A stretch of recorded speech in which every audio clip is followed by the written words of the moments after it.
Hey guys, in this video I'm going to show you how to speed up the voice of your audiobook when you're listening to it on the Audible computer web-based app on internet browsers. So I'm on Google Chrome, I've logged into Audible, and basically when I want to listen to an audiobook, go up to Library, and then from there I'm going to select the first one right here, and this window has now popped up, and that's basically the listening window. On the bottom left you've got the narration speed, it says 1.0x, click in there.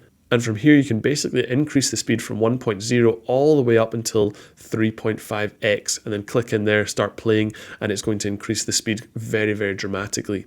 However, if you want to slow the speed right down, then you can come all the way down here, and the lowest setting that you can go to is 0.5x.